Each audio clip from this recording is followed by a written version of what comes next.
राधा बल्लभ श्री हरिवंश, कैसे हैं आप सभी। आशा करती हूँ कि श्री जी और ठाकुर जी की कृपा से आप सभी बहुत ही अच्छे होंगे और स्वस्थ होंगे। फ्रेंड्स, आज की इस वीडियो में मैं आप सभी के साथ में शेयर कर रही हूँ पूर्णिमा व्रत की बिल्कुल सरल पूजा विधि। तो पूर्णिमा का व्रत जो है वो इस वर्ष साल 2025 में 13 मार्च को किया जाएगा। इससे पहले मैंने अपने चैनल पर एक वीडियो अपलोड किया है जिसमें मैंने पूर्णिमासी व्रत की सारी डिटेल्स दी हुई है कि कब हमें पूर्णिमासी का व्रत करना है, कब पूजा करनी है, पूजा का शुभ मुहूर्त क्या है, सभी चीजें मैंने उसमें बताई है। आप चाहें तो वो वीडियो देख सकते हैं। अब बात कर लेते हैं पूर्णिमासी की पूजन के बारे में। तो देखिए, पूर्णिमासी का जो व्रत होता है वो आपके सभी कार्य को पूर्ण करने वाला होता है, इसीलिए इसे कहा जाता है पूर्णिमासी व्रत। इस व्रत में भगवान सत्यनारायण भगवान की पूजा की जाती है, साथ ही साथ शिव परिवार का पूजन किया जाता है। इसके साथ ही माता लक्ष्मी और चंद्रदेव की पूजा का विधान है। इसके बाद में देखिए, आप चाहें तो पूर्णिमासी की 32 व्रत करने का संकल्प ले सकते हैं या फिर आप 16 व्रत करने का संकल्प भी ले सकते हैं। अब देखिए, अगर आपकी कोई विशेष मनोकामना है तब भी आप ये व्रत कर सकते हैं। आप व्रत का संकल्प करें कि आप इतने व्रत करेंगे और उसके बाद में आप अपना व्रत शुरू करें। लेकिन कई लोग केवल अपने घर की शांति और अपने मन की शांति के लिए भी व्रत करते हैं, तो तब भी आपको व्रत करने से पहले संकल्प लेना है और आप प्रभु से आग्रह करें कि प्रभु, आपकी कृपा से मैं ये व्रत कर रहा हूँ या कर रही हूँ, और जब तक भी मेरी सामर्थ्य है तब तक मैं इस व्रत को करती रहूँगी या करता रहूँगा। इस तरह से कह करके आप व्रत का संकल्प लें और जब तक भी आप व्रत रखना चाहते हैं तब तक आप व्रत रखें।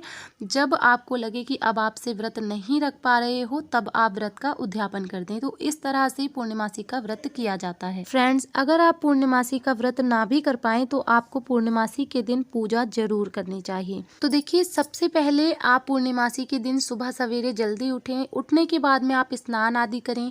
उसके बाद आप सबसे पहले सूर्य देव को अर्घ दें, उसके बाद आप तुलसी जी को अर्घ दें, उनका पूजन करें और उसके बाद में आप अपने घर के मंदिर में एक चौकी लगाएं या फिर आप घर के मंदिर में भी इस पूजा को कर सकते हैं।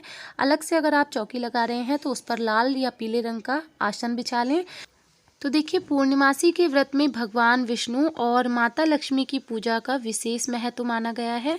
तो इस तरह से मेरे पास एक प्रतिमा है जिसमें भगवान विष्णु और माता लक्ष्मी जी साथ में विराजमान है। और अगर आपके पास में भगवान विष्णु और माता लक्ष्मी की कोई भी तांबे या पीतल की मूर्ति है तो आप उनको पंचामृत से स्नान करवा कर भी विराजमान कर सकते हैं, या फिर अगर आप लड्डू गोपाल की सेवा कर रहे हैं तो आप उन्हें भी विराजमान कर सकते हैं। उसके बाद में अब हम कलश की स्थापना करेंगे। तो देखिए, कलश की स्थापना श्रीफल के साथ में यानी कि नारियल के साथ में कैसे की जाती है, पूर्ण कलश की स्थापना, इसका वीडियो मैंने पहले ही चैनल पर अपलोड कर रखा है, आप चाहें तो वहाँ से देख सकते हैं।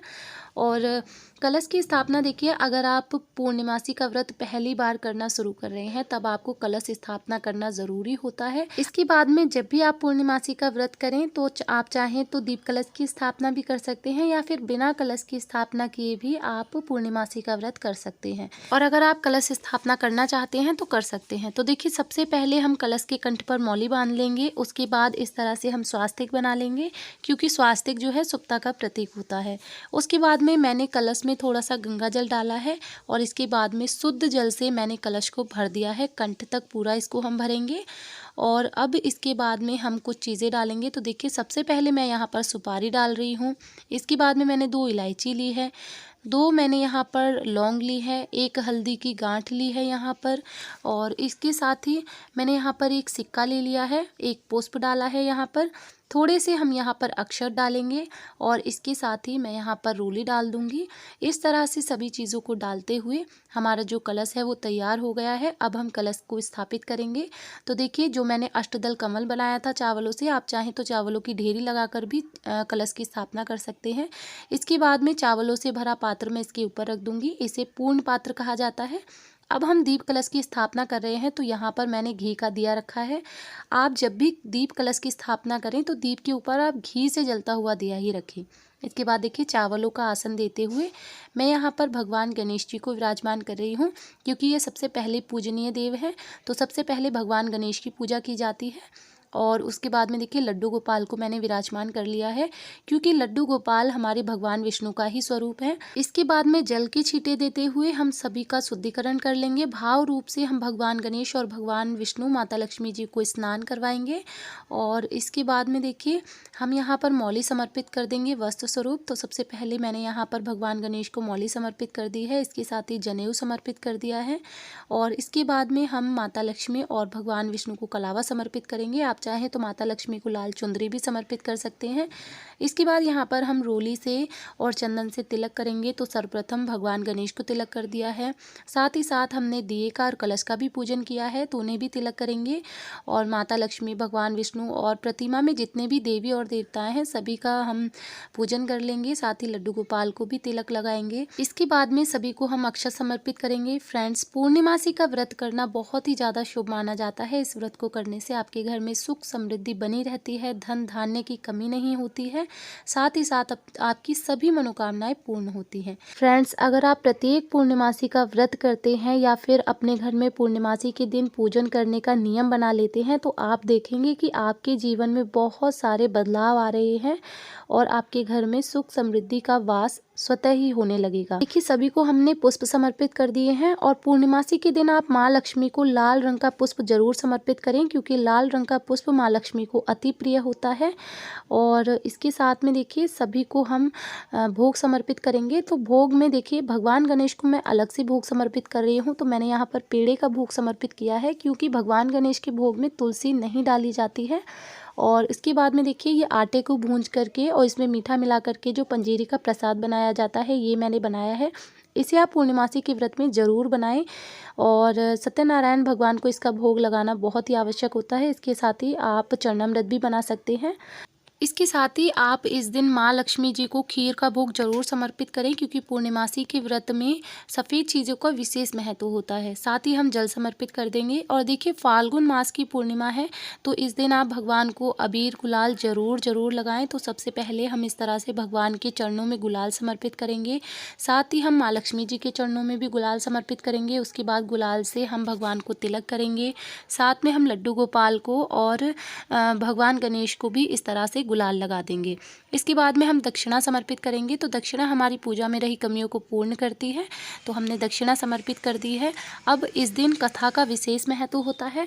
तो देखिए, सबसे पहले मैंने यहाँ पर कथा की पुस्तक ले ली है, इसका भी हम पूजन कर लेंगे। तो सबसे पहले मैंने यहाँ पर तिलक कर दिया है, इसके बाद में थोड़े से अक्षत समर्पित कर दिए हैं। और अब हम अपनी कथा पढ़ेंगे। तो कथा पढ़ने के लिए हाथ में थोड़े से पुष्प ले लेंगे, क्योंकि खाली हाथ कथा नहीं सुनी जाती है। तो कथा का वीडियो आपको मेरे चैनल पर भी मिल जाएगा, या फिर आपके पास यदि कोई पुस्तक है तो आप उसमें से भी कथा पढ़ सकते हैं। और इस तरह से देखिए, अथ पूर्णमासी व्रत कथा, तो इसमें कथा जो है दी होती है। तो आप इस तरह से कथा सभी जो है पढ़ सकते हैं। और उसके बाद में इसमें यहाँ पर कथा पढ़ने के बाद में आखिरी में यहाँ पर आरती दी होती है, तो आप आरती भी जो है पढ़ सकते हैं। आरती करना भी ज़रूरी होता है। और देखिए, पूर्णमासी के दिन आप हवन भी कर सकते हैं छोटा सा, जो कि गाय का अगर आपको उपला मिल जाता है तो आप गाय का उपला ले लीजिए और उसमें हवन सामग्री से आप छोटा सा हवन भी इस दिन कर सकते हैं। साथ ही साथ आप इस दिन सफ़ेद चीज़ों का दान भी कर सकते हैं, दूध, दही, चीनी, चावल। तो इस तरह से देखिए, हमारी कथा पूर्ण हो जाने के बाद में हाथ में जो भी पुष्प लिए हैं उन्हें आप भगवान के चरणों में समर्पित कर दें। और इस तरह से हमारी जो पूजा है वो पूर्ण हो जाती है। इसके बाद में हम आरती करेंगे। तो आप चाहे तो लौंग कपूर से भी भगवान की आरती कर सकते हैं, नहीं तो हमने जो दीप प्रज्वलित किया है उसी से हम भगवान की आरती कर लेंगे। तो बहुत ही प्रेम पूर्वक आपको आरती करनी है। पहले हम भगवान गणेश की आरती करेंगे, उसके बाद हम भगवान सत्यनारायण और माता लक्ष्मी जी की आरती कर लेंगे। और इस तरह से हमारी जो पूर्णिमासी की पूजा है वो पूर्ण हो जाती है। आरती करने के बाद में हाथ में जल लेंगे और 3 बार घुमाते हुए जल छोड़ेंगे और आरती को ठंडा करेंगे। इसके बाद में हाथ जोड़कर प्रभु से पूजा में रही कमियों के लिए क्षमा याचना करेंगे और अपनी मनोकामना पूर्ण करने के लिए आग्रह करेंगे। तो इस तरह से बिल्कुल सरल विधि के साथ में आप भी अपने घर में पूजा कर सकते हैं। और आई होप कि आज का वीडियो आप सभी को पसंद आया होगा। वीडियो अगर थोड़ा सा भी हेल्पफुल लगा हो तो वीडियो को लाइक ज़रूर कर दीजिएगा, चैनल को सब्सक्राइब कर लीजिएगा। जल्दी ही मिलेंगे अगले वीडियो में, तब तक के लिए आप सभी को राधे राधे, हरे कृष्णा।